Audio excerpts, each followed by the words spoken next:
All right, guys, so we are jumping back into the Grimdark, and today we're going to be focusing on the Grey Knights. This is all thanks to y'all because y'all had left comments and voted down below in the comment section on which factions we should check out next. Now, I do know a little bit about them because I've done a video on them that we're going to watch today, but the Grey Knights are different than the other 40k factions because these guys, they're like Space Marines, but they're also like sorcerers a little bit. That sounds and cool. they really have like a really strong mental. So if you remember back in the Secret Level episode, like you seen how strong. Oh, these are the Grey Knights. No, these are the Ultramarines. Oh. But you see how strong they are because they just like wallop this whole army of heretics. Yeah. See, and even at one point, he just completely runs into this car and it just explodes.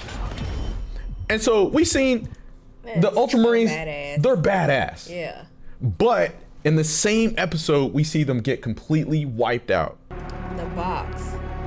It was kind of Right. like So you remember they go to the lower level yeah. and then they're actually fighting demons and they have the Psyker there. And it was like the Psyker couldn't protect them. Yeah. But they all end up getting slaughtered. Ultramarines or Space Marines in general, they are good at fighting warriors, but against physically. Right. And But so there's this other level of mental strength exactly that you need to have. Right. So you're saying the Grey Knights, they have that. Right. Yes. Okay. Because even with this, they actually had to bring the Psyker with them. Right. And that was to help them fight the battle. Because conventional weapons don't work. Shit. And the demon was intelligent enough to kill the Psyker first. right? Yeah.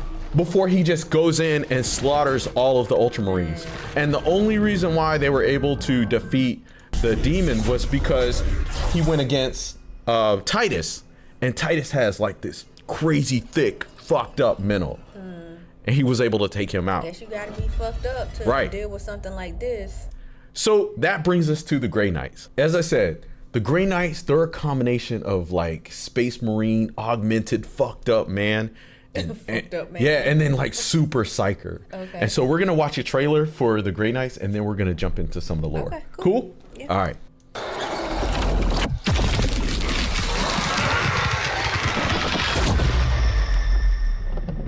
Like they specifically go after demons. Shielded by devotion, armed with purity of purpose.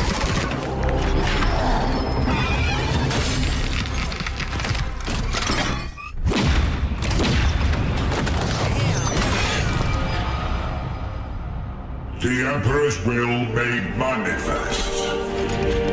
We are the warriors of the Grey Knights. Demon Hunters. Demon Hunters. Chaos cannot stand against us. Nurgle. That's Nurgle. Yeah. For we are the Hammer. Finally got his name right. I've been calling him the demon Gargo for like a year.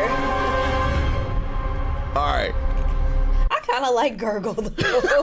I think I'm gonna keep calling him Gargo. But It's very interesting. yeah, very cool. I like how he's announcing Right. himself. Mm-hmm. And that was still kind of all the way frozen. But That's they're cool. good. But he's announcing himself, and then you see all these like little demon creatures on the ground, and they have like electricity like spawning from them. Chaos energy. Oh, Yeah. That's what that is. Right. But I mean, they have a different moveset because they specifically kill demons. Who is kneeling to? I don't know. It's probably his ritual before he starts slaughtering demons. You know, that'll be something cool to go over. Yeah. Like The rituals they have? different rituals that each faction has. That would be cool. Yeah. Because, you know, we've seen one where they, some people pray over their weapons, and then the Mechanicus, they have incense and stuff. So yeah, that'd be really cool as well. But yeah, so that's what we're going to jump into now. Okay. We're going to learn a little bit more about the Grey Knights because I think arguably they probably go through one of the hardest trials in order to become a Space Marine. Like we've heard what the Blood Angels go through as they have the red thirst, and what the Ultramarines go through with the transformations and everything. But the Grey Knights, they go through shit that's like 10 times harder than that. Yeah, because it's also mental strength that they're having to build. But you also have to be a psyker. So you can't just be, you can't just be like a regular super strong human, but you got to be like a badass, pretty good psyker. So, all right, well guys, y'all can leave your thoughts down below in the comment section, but we're going to go ahead and jump into this video. Now, this is the Grey Knights lore by Luton09. We're going to break this up into digestible chunks because this is a long video, just so that you can kind of take everything in, and then we'll continue things in a part 2. Okay. Luton. Darkness of the far future. There's only war. You should be a voiceover actor. I think I could do Warhammer voiceovers. So good.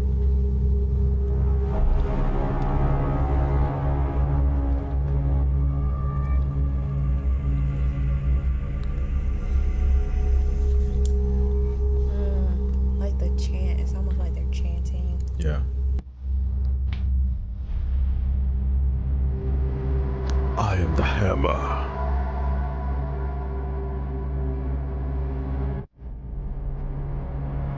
am the tip of his spear. Oh, that's pretty good. Oh, thanks. No, go ahead. I am the middle of his fist. I am the bane of his foes. I am the I am. That's from the Bible. Oh, it is? Oh. And the walls of the treachery.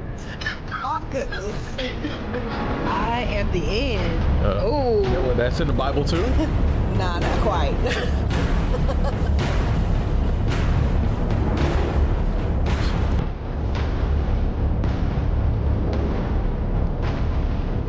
Oh, so he was kneeling too.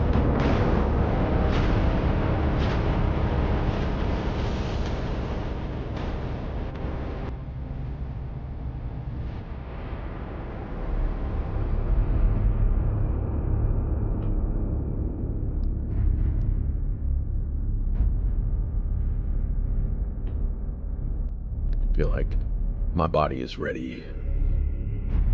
Emperor, protect us. Don't say speak for yourself.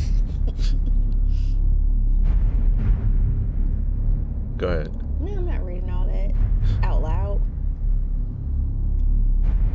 You have the voice for it. One unbreakable shield against the coming darkness. Ooh. One final blade, forged in defiance of fate. Let me. Oh shit. See, you took too long. The Grey Knights. Coming to a theater near you. I don't think they have the Whispers are movie sometimes theaters. heard on Imperial worlds of an Astartes Warhammer. force, rarely spoken of or seen, but to those enemies of the Imperium who know their names, forever they are feared. If standard Imperial Astartes are on many worlds rarely seen, if ever, then the Order of the Grey Knights are comparatively invisible, barely a myth or a legend, likely spoken of as Silver Angels and no more than that.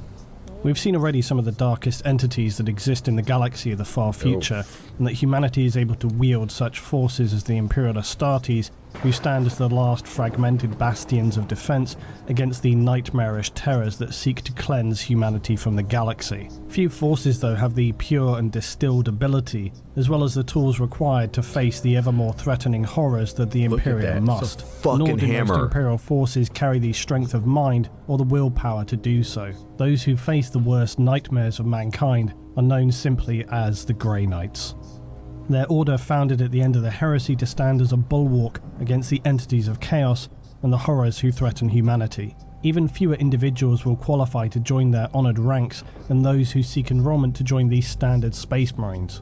The Grey Knights are a highly secretive order, yet rightly feared by many as a force with unrivaled powers and unbreakable mental will. Unlike So, really quick, I didn't realize what he just mentioned. They weren't formed like at the beginning with all the other factions. They were actually formed after the Horus Heresy. And that was because so many of the Space Marines fell to chaos and so I guess they were created to combat that. Well, okay, that makes sense because one of the questions that I had was they're psychers, but I thought like the God Emperor like consumed He does them, so how would they know to take certain ones? Oh, yeah. So yeah, I guess you just have to be like really, really strong in order for you to go through the trials. because if they didn't need them, they probably would have been consumed. They would have sacrificed them. Yeah. Like the regular Space Marines, if you could ever call them regular, those brought into the honoured ranks of the Grey Knights are implanted with a gene seed directly imbued with the power of the genome from the Emperor himself.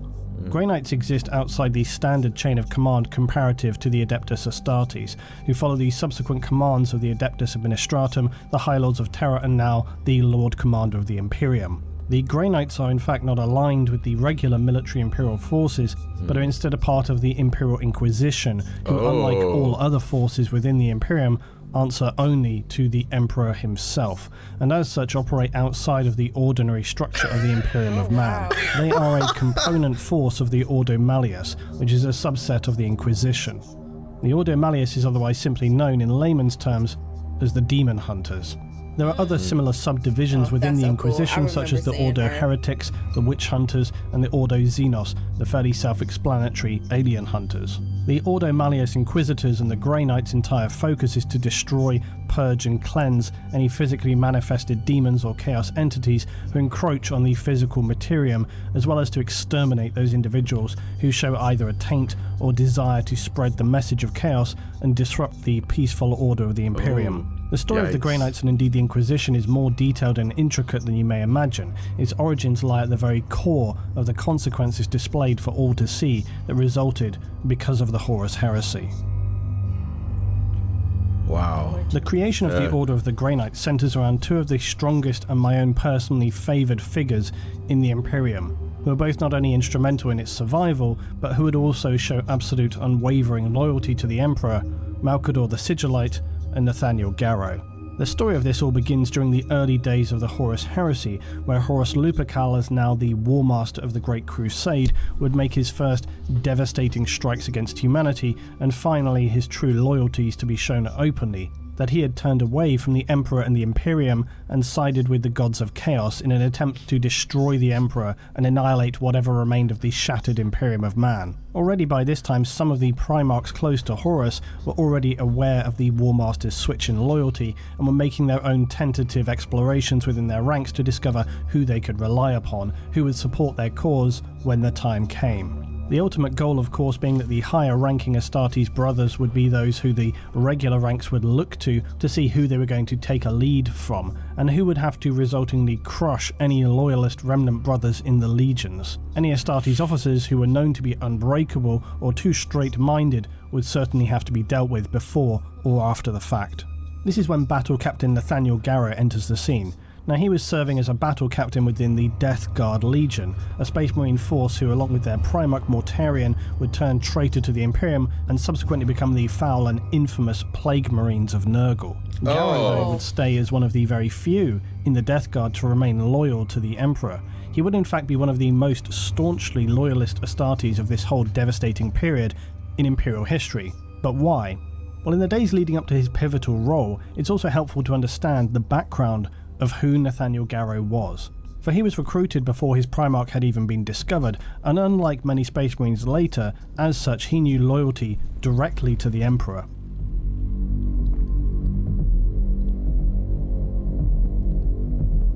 Oh man. Garro was one of the earliest members of the 14th Legion, when it had still been known not as the Death Guard but as the Dusk Raiders. At this time the Legion carried not the later well-known marble white and green trimmed armour, but instead had a dull grey and crimson shoulder plate. They were named for their tactics, using devastating raids that would commence as soon as the light had faded. Many who faced them would surrender rather than face the coming onslaught as the sun would set, and the 14th were one of the early legions recruited from Terra itself during the final days of the Unification Wars. Oh shit. These warriors were some of the strongest of their breed and served to cement the early Legiones Astartes and prevent any risk of fracturing toward the ultimate success of the Emperor's unification war. More importantly though, and this remains to my mind critical to Garro's role in the Inquisition and the Grey Knights, was that the Emperor did not subdue the warlord clans from which Garro came as part of his unrelenting war across Earth during this time. In fact, quite unusually, the Emperor actually sought a peaceful resolution instead of crushing them under the weight of his Thunder Warriors. Garro came from a region known as Old Albia, previously European Albania, and at this time the region held some of the most powerful and well-experienced warriors on Earth, who even carried many battalions of proto-dreadnoughts. The warriors of Albia would not submit to the Emperor, and through many devastating battles they would remain defiant. Whilst knowing he could probably win through sheer attrition, the Emperor saw this as unnecessary for both sides, for while he sought the ultimate domination and unification of Terra, this still need not come at any cost. Instead, he would call for a ceasefire and would approach the ruling council of Albia, it is said clad in no armour but cloth of white and crimson. The Albia clan at this time, tired of ruling warlords and endless war, would listen to the Emperor as he laid out his inclusive plans to unite and take humanity to the stars, and more importantly, a path beyond endless, meaningless bloodshed. Now, if you remember in the previous video we were doing, which focused on the origins of the God Emperor, they did talk about that when he was doing the Unification War, how he unified all of mankind, but he did choose not to go to war with certain factions because he felt like it was unnecessary. And that was really cool because we hear so much of like death and chaos and destruction in the world of Warhammer that some of the factions or some of the people can be kind of like level-headed and say, hey, we don't need to go to war or fight. We can just, you know, I'll let you do whatever you do as long as you, when we need you, you know, you come fight for us. Right. And they all just agreed to that. So that was really cool. Yeah. I like his sword. It's on fire. That is cool. Flaming sword. And then he has To the great halo like Jesus. Oh. The prize of his generals and councillors, the Albia Council accepted the Emperor's plan, and without any shots fired, would become part of the Emperor's great vision. Even more importantly, the way he approached the situation would bring the powerful Albia warriors into the Emperor's ranks, not as being physically and mentally subdued through a war of attrition, but as those injected with passion and loyalty for the cause. This would make the Albia ranks some of the most zealous and loyal supporters to the Emperor, revering him above all others.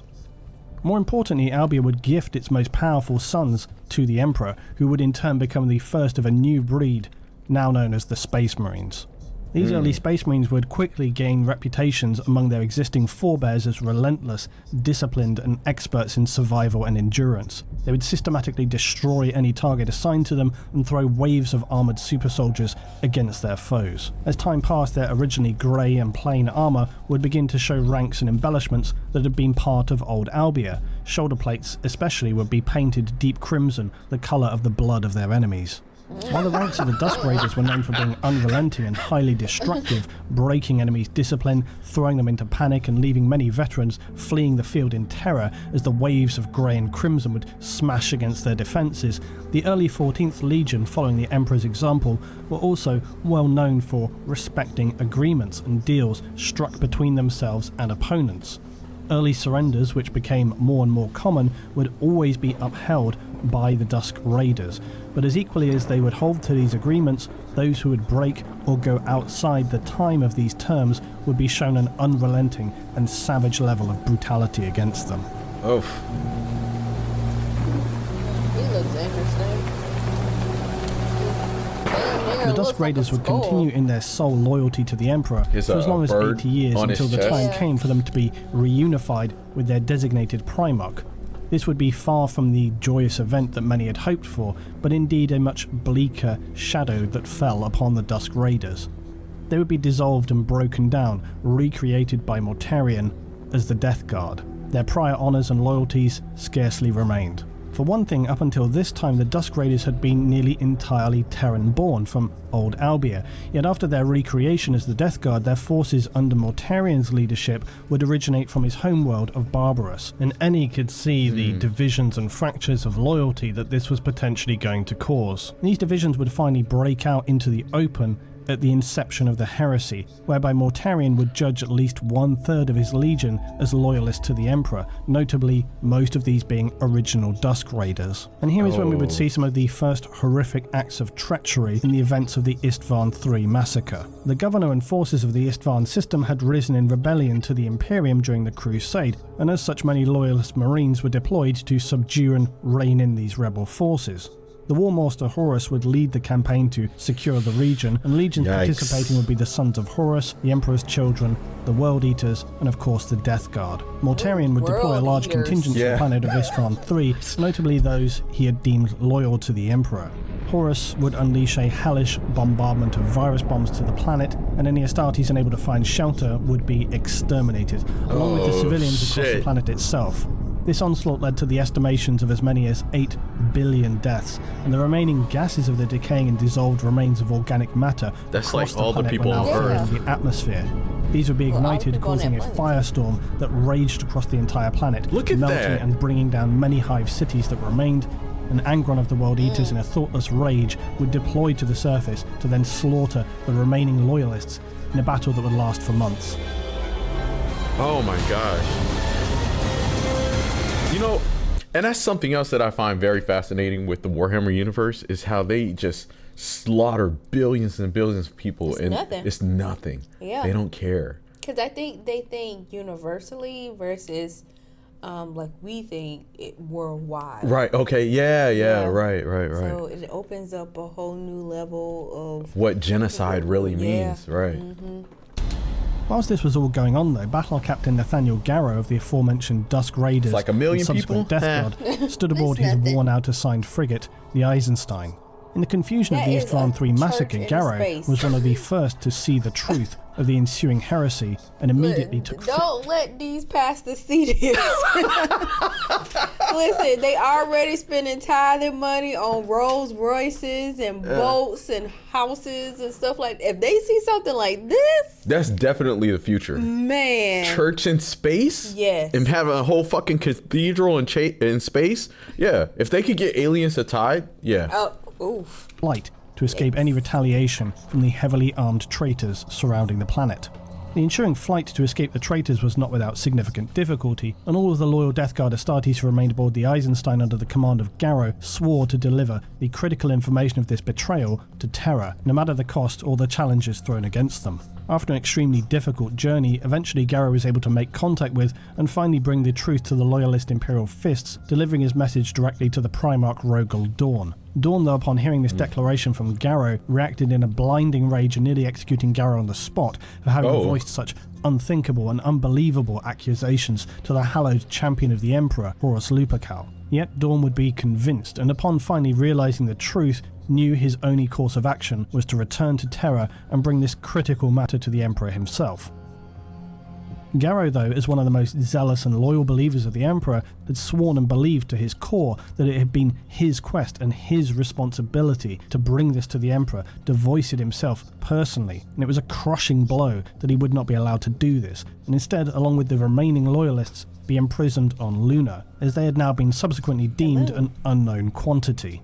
And this demonstrates the absolute fracturing of trust in the Imperial forces that has now begun in earnest, where before they could never have imagined such treachery to be possible, now no one could be trusted. For Rogel Dawn, Garro and his retinue least of all, for having had direct contact with not only traitors and heretics, but also the unmentionable and unknown horrors of the warp during their journey. It would be left to the Emperor himself to determine if they were in fact loyal and trustworthy to the Imperium, or simply further pawns in the games of the Chaos Gods. Garro, though, was still not past his harrowing trials of this time, and he'd now be faced with a battle never seen before, where one of his marines who had been injured by Nurgle's corruption whilst on board their flight through the warp on the Eisenstein now would be possessed and reformed as a true abomination, a demon of Nurgle, or the Lord of the Flies. Garro would be forced to fight this foul entity after it wrought devastation to the Lune fortress and eventually defeat it outside on the surface of Luna itself, banishing it back into the Imperium. Oh, Jesus. Now, there is very much more to the story of Nathaniel Garro at this time, but the key elements for us in this instance are that he was extremely zealous in his loyalty to the Emperor, and that he remained loyal to the Imperium, despite the majority of his Space Marine Legion being either slaughtered or turned traitor, and also that he was instrumental in preventing far worse devastation to the Imperium during the initial stages of the revelations that many of the Emperor's Astartes had indeed turned against him and were now already beginning to wage a devastating civil war. All of this is important because of where the story of the Grey Knights now turns. Founding. At this early juncture, the Horus Heresy was now openly underway. All right, so really quick, could you imagine like what all is going on right now? Because you have like all the legions are fracturing. Not only are Space Marines becoming corrupted, but you're also dealing with, I guess, power struggle. Like people who just don't like the Emperor in general. They might not be corrupted chaos-wise, but now they see this is their opportunity to take power from the Emperor or take power from somebody else. And now everybody's fighting and you don't know who to trust. I mean, this sounds very familiar. Yeah. It sounds like the political parties. Oh, yeah. I see a certain resemblance to that, although it's not nearly as extreme, but you know what, but that's what happens, whether it's like war or gangs or whatever. It's human nature to kind of like when there's a power vacuum and people are struggling to see what they can get. But then what's interesting to me is people not using their brains. It's like they just go along with whatever this person says, and at first I thought people wouldn't become zealots. People aren't mindless like that. But the more I live, and it's a new day and age, I'm seeing that because they don't. I think it's perfectly healthy to disagree with someone. Sometimes you don't have to believe every single thing a person says. But that's what I'm seeing now. The majority of the masses are sheep, and everyone's looking for a shepherd, or they're looking for a leader or someone to follow. And that's what makes Warhammer so cool, is that we on one level, say scary. Well, instead of cool. It is. Yeah, it's scary and cool, because on one level you say to yourself, how could people be this zealot, or how could people just blindly go along with things? But we realize that in masses. Yeah, in masses. But we realize people do. Yeah, I'm seeing it. Yeah, let's continue. However, to put things in perspective, it's worth remembering that this civil war actually only lasted for a period of roughly 9 years. And before we begin to look at the Grey Knights in earnest, we also need to understand the founding and formation of the organisation that they are part of.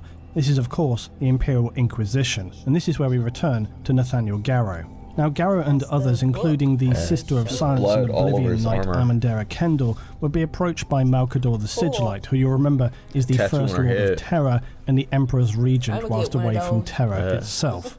Malcador was a psycho with extreme powers, possibly second only to the Emperor himself, and had been instrumental in protecting humanity by taking position upon the Golden Throne whilst the Emperor battled the Warmaster Horus in the final hours of the Horus Heresy. Ultimately, Malcador would be destroyed by the sheer power of the throne and dissolved to dust, but he remains one of mankind's greatest heroes in the Imperium of Man. Yeah.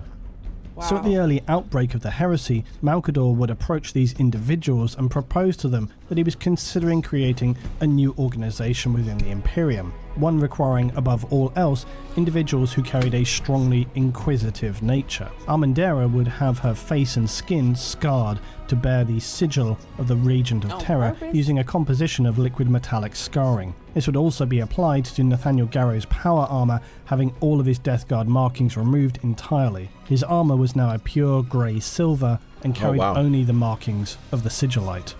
a mark which for thousands of years would carry terrifying weight and power throughout the Imperium and to its enemies, an infamous designation of a stylized letter I with 3 horizontal lines sitting centrally within it. This was the future marking of the Imperial Inquisition. It was prior to all the events of Nathaniel Garro that the Emperor himself foresaw the need to order Malcador to locate individuals who would form an organisation who those within would display unquestioned loyalty, a strength of mind and courage that was absolutely unbreakable. A tall order to be sure, and furthermore this organisation would answer to no one but the Emperor himself. Its sole objective would be to protect the purity of the Imperium and prevent its corruption by the witches, traitors, mutants and Xenos. Malcador's quest would lead him to search the galaxy for those who would become responsible for ensuring the safe future of humanity. The heresy had already demonstrated that the Astartes of the Emperor were far from incorruptible as the Emperor had once hoped them to be, and so the establishing of a body to oversee all and whose entry requirements were beyond extreme had become an absolute necessity. Garro, having been marked now as one of the first, if not the very first members of the Inquisition, would be tasked by Malcador with locating 7 other Astartes whose loyalty was absolutely without question. Their legion being traitor or loyalist was irrelevant to Malcador, only their loyalty to the Emperor and to the Imperium in both a physical and a spiritual sense mattered. These individuals are the founding core of the Grey Knights. My name is Nathaniel Garro. One of the first Astartes that Garro would seek out was an ultramarine by the name of Tylos Rubio. A powerful psyker, but under a decree by the Emperor, Space Marines had been outlawed from using psychic powers. This oath to the Emperor, especially among the Ultramarines, was sacrosanct, and so when Garro located Rubio fighting a fierce battle, he refused to leave his brother Ultramarines, as any Astartes would do. But Garro, believing Rubio to be one of the Marines he knew suitable for his quest for Malcador, decided to remain and assist the Ultramarines in fighting their battle. So he mentioned that the Ultramarines actually had psychers in them, but they were banned from using psychic abilities. Right. And I'm wondering why that is. Right. Because I think the psychic abilities, they come, like the power comes from the warp. I'm not sure. Well, maybe that will turn them? Yeah, maybe the Emperor was afraid that it would corrupt them. But let's continue. However, the intense engagement they were fighting against the traitorous word-bearers quickly deteriorated, and Rubio, realizing they had few options remaining, decided their only chance of survival was to unleash a devastatingly powerful psychic attack, in direct violation of the Emperor's decree. Subsequently, after the battle, despite having saved many of his brother Ultramarines, Rubio was now held in disgrace by them, and upon seeing their turned backs, he realized he had little choice other than to take an oath of moment to Garro and dedicate himself totally to following the orders of the Sigillite. Wow. The next Marine to join the retinue would be a curious choice, an Astartes captain Mesa Varan, previously of the World Eaters Legion, which had now turned traitor to the Imperium. Similarly to Garro and many Astartes across the legions at this time, Varan had disconnected himself from his betraying brothers and swore vengeance upon them. Yet unlike the clear-headed strength of character seen in Tylos Rubio, Varan was like many others among the World Eaters, quick to anger and longing for blood and combat, so initially seeming a strange and even unfitting choice for this new order. Yet through a situation of deception and corruption involving a flotilla of refugee ships and multiple supposed loyalist marines from legions including the Emperor's Children and White Scars, Varan would demonstrate through a series of fierce close-quarter engagements that he not only held extreme loyalty to the Emperor, but that he could also control his internal rage and showed great restraint in abiding Garro's wisdom. Oof. Later on Terra, while reporting back to Malcador, Tylos and Varan would enter upon Garro wearing their now plain grey armour marked with the distinctive eye insignia of the Sigillite. Varan exclaimed that he wished to become part of this new brotherhood, and Garro accepted, under the express conditions that Varan constrain his desire for fire and retribution. The time for these things would be later, and their immediate and more critical mission was to remain in the shadows, to fulfill their mission for the Imperial Regent, and the days for vengeance and physical fury would come soon enough. It's blood all over his armor.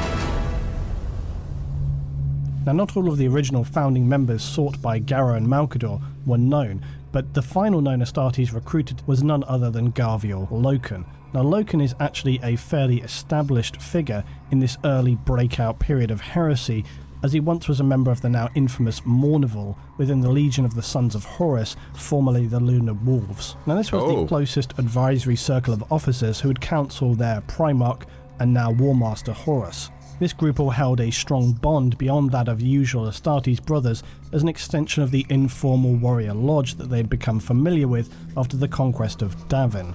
Regardless of its origins though, the Mournival was tasked with advising Horus in many roles including tactics, diplomacy, even ethical choices.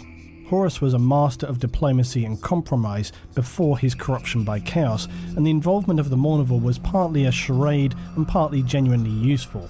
It certainly enabled Horus to retain and legitimize his decisions by portraying the appearance of making balanced and even-handed choices, when in actuality he would often use others as a smokescreen to merely give additional weight to decisions he had already made in advance in his own mind. But Garro Loken, after the horrors of the Isstvan Massacre, finds himself there abandoned by his brothers. As with the other loyalists, he would be subjected to the harrowingly traumatic virus bombing of the planet, which would horrifically slaughter billions, Astartes and civilian alike. However, not all Astartes on the planet. Yeah. Well, if they're sided with Nurgle, because he's like the god of, or chaos god of like pestilence and plague and don't give these stuff. people any ideas. Right. Man. He probably used like germ warfare. So yeah, people like vomiting and dying and rotting and decomposition and stuff. Yeah. Biologically dissolved out of existence. Many survived in bunkers, and as fate would have it, one of those survivors was Garro Loken.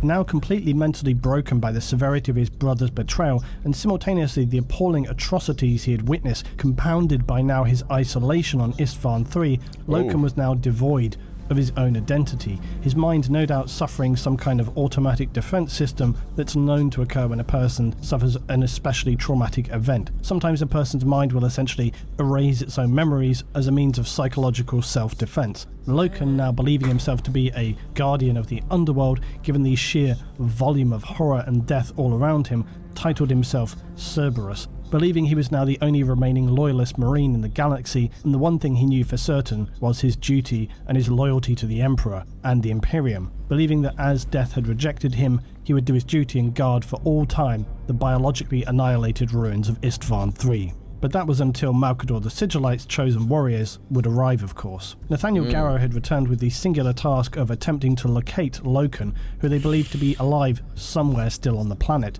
and more importantly believed him to be a strong candidate for the Sigillite's quest, if he was still alive, that is. No. Garro, Rubio and Varren would discover, after combat with Cerberus and disturbed creatures who deceptively initially appeared human but were in fact Nurgle demon hosts, that the one they sought was in fact the deranged and psychotic Cerberus.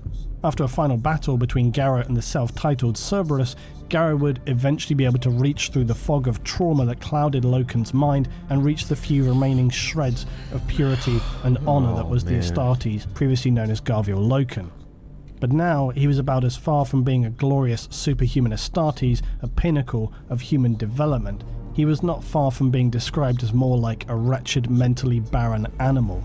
But as with all encounters during this time, the sense of skepticism and suspicion was powerful. Was Loken truly what they were hoping he would be, or was he even perhaps something far worse and more sinister, a deceitful agent left by Horus to spring some shrewd trap upon those loyal to the Imperium? The retinue would return to the Somnus Citadel on Luna, where what would follow was the first of many interrogations that could be perhaps quite appropriately classified as an Inquisition. Loken would be pushed to the very knife edge of death multiple times as he's mentally and physically tested beyond the limits of even an Astartes. And even then there were those who did not believe his loyalty was not just a facade and that he harboured some latent evils to unleash at an appropriate time and place.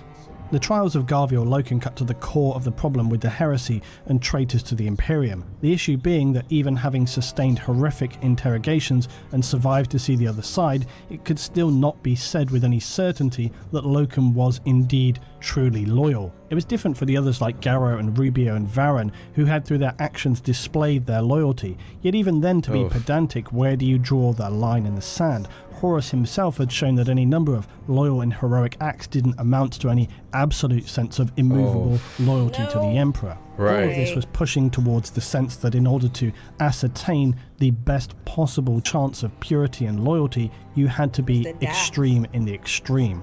In the end, it all comes down to a simple matter of instinctual trust, and for many members of the Imperium during the time, trust was a commodity that would be increasingly difficult to come by. With Loken being the last of the Astartes warriors Garro had set to recruit, he had ultimately completed his quest for the Sigillite. Malcador would bring the 12 robed figures who now represented the finest and most stalwart members of the Imperium before the Emperor himself. 8 of these would be Astartes, and another 4 were human lords of the Imperium. Some of the Astartes came from the now traitor legions, and others from remaining loyalist legions. These facts would ultimately be irrelevant, as the only key factor to their being in this place at this time was their total devout loyalty to the Emperor and the Imperium of Man. The Emperor was pleased, and Malcador could mark up another success for himself in service as the Emperor's regent. Oh, man. All right. So we learned a little bit about Loken before. And here's a guy that has witnessed so much tragedy, so much death and destruction. He's psychotic. Yeah, that his brain just deteriorated, and he created an alter ego for himself. And we were talking about before, like, this actually should be more common. For as much death and destruction that we see happen in the Grimdark and in Warhammer, we're surprised that more people haven't succumbed to situations like this. But what's even more wild is that after the Inquisition captured him, they interrogated him to find out if he was truly loyal to the Emperor. And like you said, the interrogation was like torture. And they pushed his mind further to the brink. He already crazy. Yeah. And so I don't recall him saying if they released him and decided that he would be fine within the ranks, or if they killed him, but it's fucked up. Yeah, it's fucked up. Yeah. All right. What do you think? Very interesting already. That's a lot of information. Yeah, right. Yeah. And I try to not to get overwhelmed with these things, because I do see the parallels of what we have going on today with this. And no, I don't think it'll get this bad, but maybe thousands and thousands of years in the future, maybe. Yeah, right. You know. But I think when we look at this and we think about like human nature, how mankind goes to war with everyone and we're constantly fighting over a lot of things, it makes me think, like, why wouldn't aliens be any different? You know, or spirits, like, because what are like the chaos demons and stuff like that? Right. Yeah. They're not technically aliens. Right. Yeah. Exactly. Are they? No, they're just, I don't know, demons. They're just chaos. Yeah. Gods. They're just. But then, like, there's a fine line between what's a demon and what's an alien. Okay. That's what's happening. Yeah. Yeah. That's and this. People, not just this. Like. Well, it being an alien is just foreign. It's foreign to Earth. Right. And so, yeah, the chaos demons would be alien. But my thing is that, you know, when we're sending out messages in outer space and we're looking for if there's life out there, what if we run into the Grimdark? Yeah. You know, what if we find some, I don't know, some aliens out there that want to unify? What if you send it into the warp? Yeah, exactly. And what do you might draw? You might be drawing something to Earth. Because I was watching something the other day, and they were saying we can't get outside the Kuiper Belt. Okay. Yeah. Yet or something like that. Yeah. So I don't know what's that about. What's outside that? Right. Yeah. The warp. The warp. Yeah. That's what. Yeah. Right. So this is very fascinating. As I said, guys, we're going to go ahead and break this up into another part because it is a lot of information to take in. I believe part 2 that we're going to be watching is going to be dealing with the actual training that the Grey Knights are going through, because this was the backstory of how they actually formed, which was really good because it gives you a little bit more insight on why the need for the Grey Knights existed, and it was because of the Horus Heresy, and because so many other Space Marines fell to corruption. And so the Emperor was like, yo, no more of this shit. We're gonna develop a new faction that's gonna protect us against things of that nature. So make sure you stay tuned. Y'all can leave your comments down below in the comment section. Once again, let us know who your favorite factions are and what factions should we be checking out next. But we're gonna go ahead and get up out of here. As always, like, share, and subscribe. We'll see y'all next time. Take care. Peace. And I think while we're watching this, objectively, we're kind of like shocked by how many people are being killed or the destruction and things of that nature. And then we think about like the warp, and we think about the chaos gods and Nurgle and all that other stuff. And to me, when you look at it objectively, you can say to yourself that what's happening, or even with the chaos gods, they're not necessarily evil, you know, because those are concepts that we've come up with as humans. Just because we don't like what they do, doesn't necessarily mean that they're evil. And so it's almost like they're just almost like a function of nature.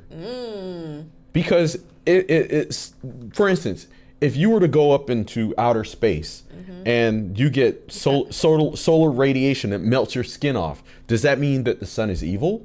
Yeah. Right, it's just a function of space. Right. And I'm kind of feeling like the warp, or even the chaos guys, they operate in the same way. You know, and people just don't like what happens, you know, and I don't know, because I don't know enough about their lore, if the chaos gods actually have some kind of goal for humanity. Right. You know, if it's like, oh, I'm just going to wipe out all the humans just because I hate them. Right. Or if they just want more souls to consume for energy. I don't know. So yeah, because we eat chicken and they don't like it. Yeah. Does Maybe that... chickens look at us like chaos gods. Oh. Yeah, we're evil humans. Yeah. Anyway, guys, leave your thoughts down below in the comment section. As always, like, share, and subscribe. We'll see y'all next time. Take care. Peace.